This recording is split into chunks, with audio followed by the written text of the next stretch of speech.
Ayan mga bossing, magandang araw na naman po sa ating lahat at welcome back na naman po ulit mga bossing sa ating channel. At for today's video natin mga bossing, kung nakikita nyo po yung natin sa screen, ayan, Honda TMX Supremo mga bossing. May issue ang unit na to kapag ka tumataas ng 4 to 5,000 RPM yung kanyang RPM ay nagpuputol-putol ang andar. Bukod doon, ang sabi ng may-ari ay napakatakaw daw ng unit. Okay, then next, ang isa pang problema ay ayun, palyado yung unit at namamatay. Wala rin po siyang minor. Okay, doon sa mga naka Honda TMX Supremo, maganda mapanood nyo itong mga bossing. Marami kayong matututunan sa video ito. Marami, basic lang yung tuturo ko pero malaking bagay ito sa inyo mga bossing.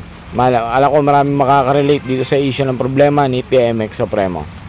Okay, at ito mga bossing, tinanggal na natin yung carburetor. So matik po, lilinisin talaga natin yung carburetor kasi ang problema niya ay supply ng gasolina. So alamin natin kung ano nga ba yung mga maaaring maging issue kapag kaganyan.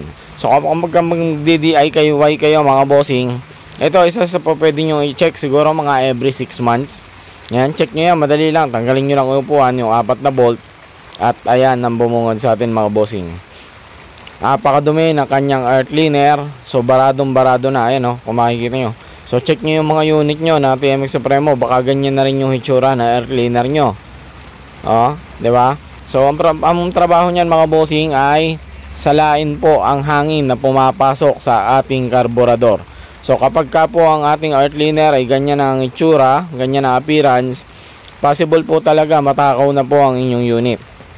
Kasi anong nangyayari, halos wala na po siyang mahigop na hangin. Kung kaya't nagpuputol-putol yung andar niya pagdating ng 4 to 5,000 RPM. So kapag harok na yung unit, wala na. Limited na lang yung hangin na hihigop nitong ating karburador. Ang nangyayari na lang dyan ay nagchochok. Okay? Nagchochok po. Ayan, parang ang itsura ng karburador ay natatakpan ng bunganga ng ating karburador. So possible na nahihigop ay mas maraming gasolina at hindi na po tama yung air and fuel mixture na nahihigop ng ating combustion. Kaya hindi po makapagbigay ng magandang performance yung ating makina. Okay? So na-resolve natin, possible yung RPM na 4 to 5,000 nagpuputol-putol. Yun po ay dahil sa ating air cleaner. So ang isa pa mga bossing ay itong ating carburetor. Ayan, mamaya papakita ko sa inyo kung ano yung issue nyan. So isa pang pwede ko yung share sa inyo kung magdi-DIY kayo. Ito pwede nyo i-check, madali lang ito mga bossing. Ito po ay yung ating tinatawag na choke. So ang problema mga bossing, kapag siguro may mga naka-experience sa inyo, kapag kumakaliwa or kumakanan, so namamatay ang inyong unit. Ito mga bossing, i-check nyo itong parting ito mga bossing. Ito po yung ating choke. Anong nangyayari kapag kumakaliwa, nababanat po yung ating choke. At ayan, kung makikita natin mga bossing, kawang yung ating choke. Ito po naman ay ang magiging issue nito sa inyong mga motor ay tatakaw po talaga sa gas. So bali yung konsumo ng ordinary yung paggamit sa inyong unit, ayan, andito po yung ating choke mga bossing, di ba? Sa itaas, sa bandang kaliwa ng ating manibela.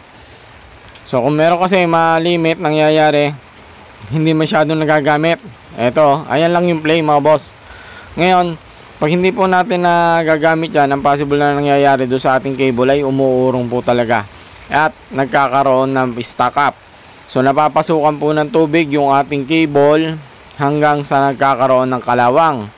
Eto mga bossing, tingnan natin yung hitsura ng kanyang choke.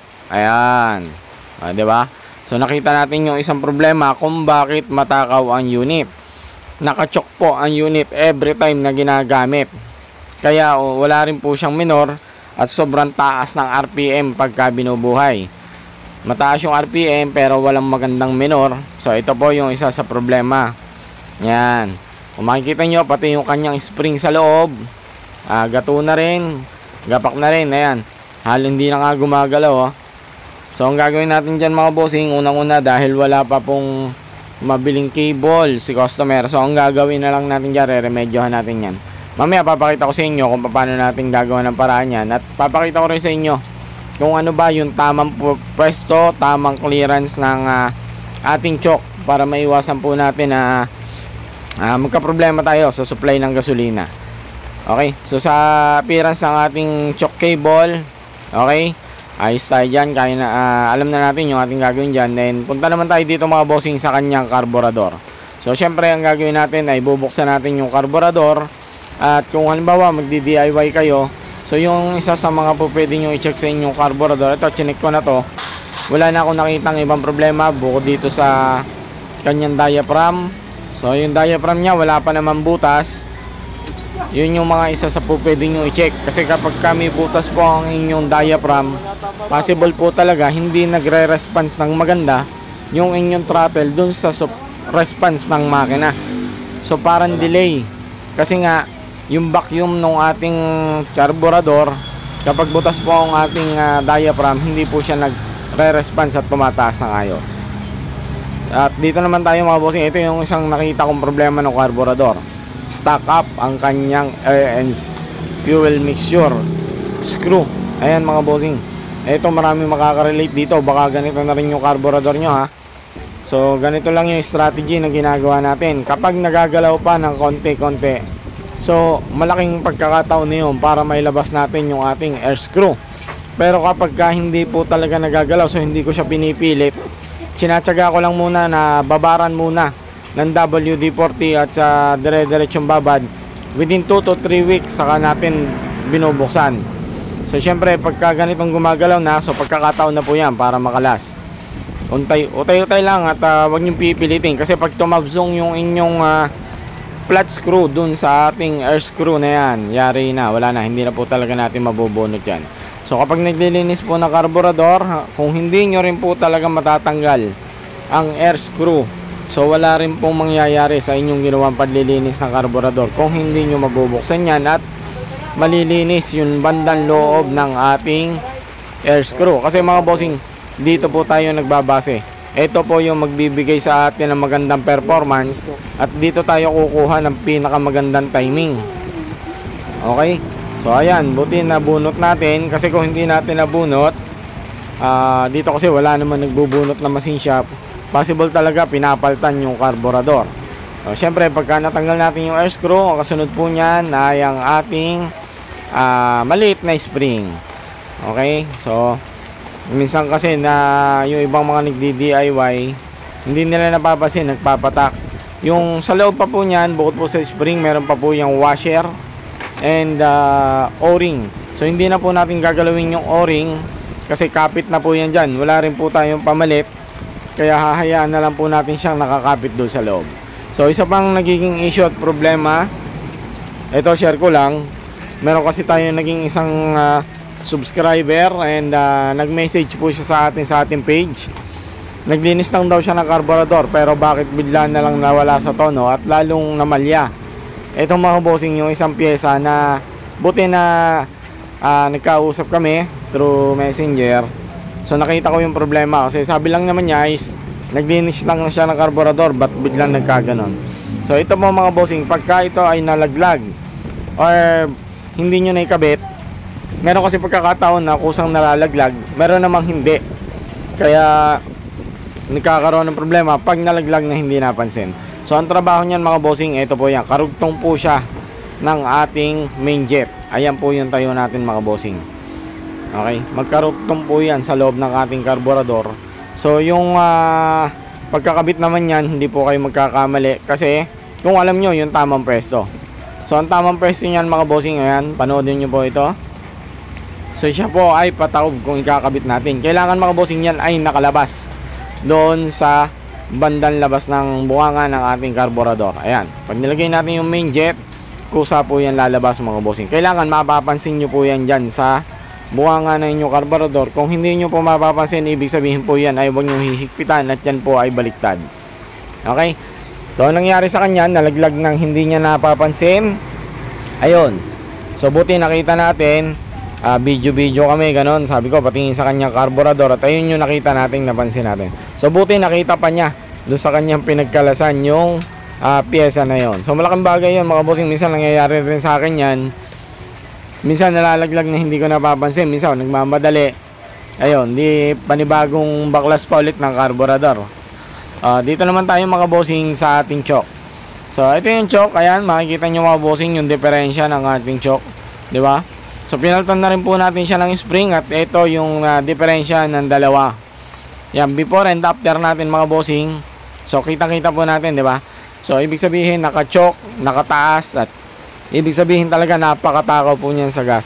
So hindi lang po doble o triple yung kain ng gasolina nyo kapag ka naka-choke po ang inyong karburador.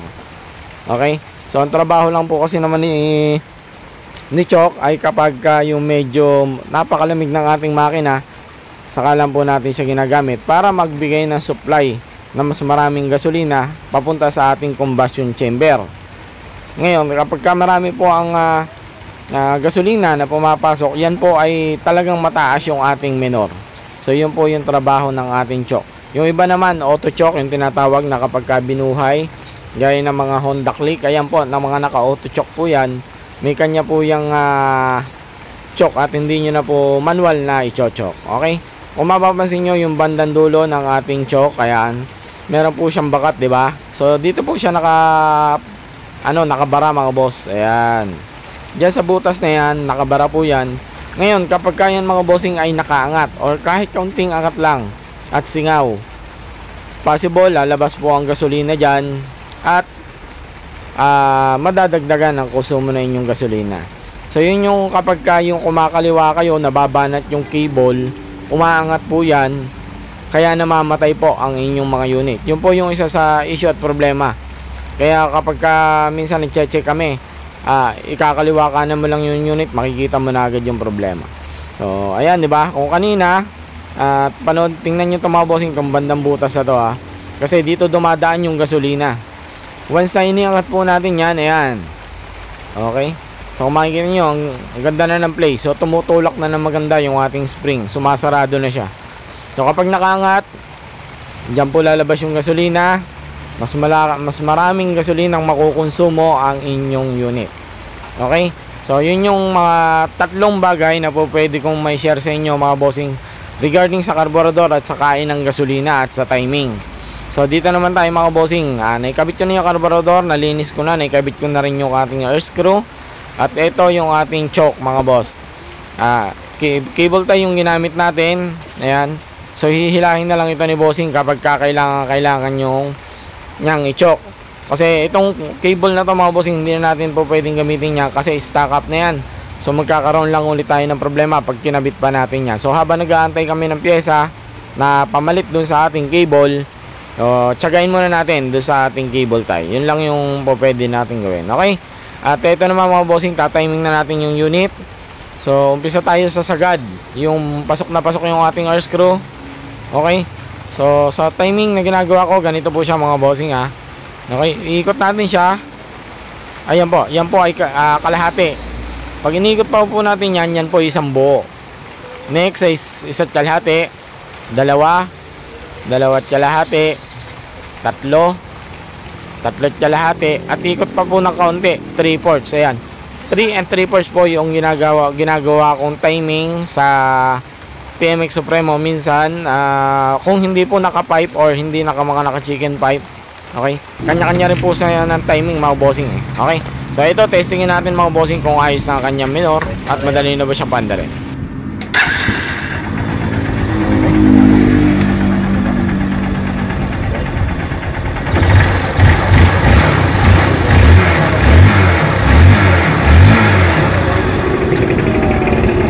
Okay, so ayan mga bossing, kita nyo naman na one click lang yung ating TMX Supremo. At kung kanina ay parang nagmo-moist yung kanyang karburador sa sobrang takaw ng gasolina, nagtutubig po yung karburador niya kanina. Ayan, okay na yung lamig, ayos na rin yung timing. So ayun, ayos na. So yun lang mga bossing, maraming salamat. Till next video natin mga boss, thank you po.